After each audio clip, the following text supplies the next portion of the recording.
दोस्तों आज के समय शादियों में चकाचौंध और रोशनी वगैरह से हर किसी को पसंद आ जाती है। और शादी वगैरह आप जब भी जाओगे तो शादी वगैरह में आपने हमेशा एक बात हमेशा नोटिस करी होगी कि आप कहाँ पे भी शादी में जाओ तो आपको ज़्यादातर शादियाँ रात को ही देखने को मिल जाएगी। और ज़्यादातर लगभग लगभग आधे से ज़्यादा शादियाँ रात में ही होती है, क्योंकि रात में रोशनी वगैरह और उसकी चांदना तो शादी में चार चाँद लगा देती है। लेकिन दोस्तों आपने एक बात कभी नोटिस नहीं करी कि जो रात में शादी होती है ये बस नॉर्थ इंडिया में ही देखने को मिलती है। वहीं अगर आप नॉर्थ इंडिया को छोड़कर साउथ इंडिया तरफ जाएंगे तो आपको जितनी भी लगभग शादियाँ वगैरह देखने को मिलेगी वो सब भी दिन में ही देखने को मिलेगी। फिर भले वो कितना नहीं बड़ी फंक्शन वगैरह क्यों ना हो, वहाँ साउथ इंडिया में लोग दिन में ही शादियाँ करते हैं। देखिए आखिर इसका वजह क्या है। इंडिया एक ही देश होते हुए दो अलग अलग हिस्सों में कैसे बटा हुआ है, जहाँ नॉर्थ इंडिया में रात को सारे लोग शादियाँ करते हैं, वहीं साउथ इंडिया में दिन में शादी करते हैं। आखिर इसका कारण क्या है, आखिर इसकी क्या वजह है, तो आज हम आपको यही सब बताने वाले हैं। दोस्तों बात करें नॉर्थ इंडिया और साउथ इंडिया के बारे में। दोस्तों नॉर्थ इंडिया में लोग ज़्यादातर रात में ही शादियाँ करते हैं, लेकिन साउथ इंडिया में दिन में करना शुभ माना जाता है, क्योंकि उनका मानना है कि दिन में सूरज की रोशनी के सामने शादी करना बहुत ज़्यादा अच्छा माना जाता है। दिन में सभी देवी देवता वगैरह सक्रिय से रहते हैं और दिन में सबका आशीर्वाद मिलता है। और उनका ये मानना है कि शादी वगैरह करनी है तो सूरज की के सामने ही करना, ताकि सूर्यदेव का भी आशीर्वाद मिलता रहे।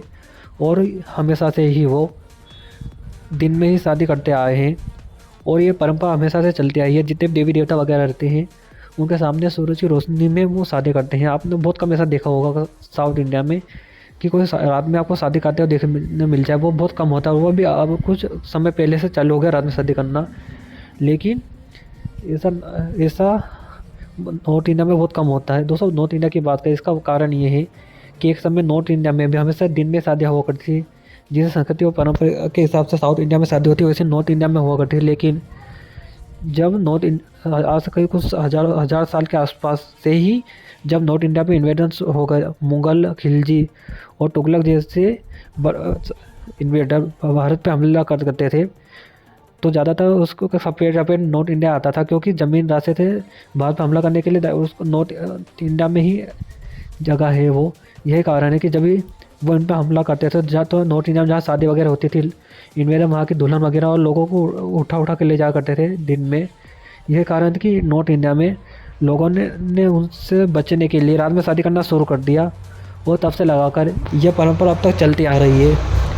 वही साउथ इंडिया की बात करें, साउथ इंडिया 3 तरफ से समुद्र से घिरा हुआ है और साउथ इंडिया में जाने का एक ही रास्ता है, लेकिन उसके लिए पर नॉर्थ पार करके आना पड़ता है। लेकिन ज़्यादातर इन्वेस्टर जितने भी आते हैं वो नॉर्थ इंडिया में ही रह जाते और साउथ इंडिया में बहुत कम आ पाते थे। ये कारण था कि उन्हें कभी डरने के काम ही नहीं पड़ा और आराम से शादियाँ करते थे। और यही कारण है कि आज भी नॉर्थ इंडिया में रात को शादी होती है और साउथ इंडिया में दिन में ही शादी करते हैं, क्योंकि उनकी जो संस्कृति पहले चलती आ रही वो आज भी निभा रहे हैं। लेकिन नॉर्थ इंडिया में इन्वेडर और हमलावरों के कारण उन्होंने संस्कृति बदल दी और दिन की जगह रात में शादी कर ली और अब तक यही चलता आ रहा है।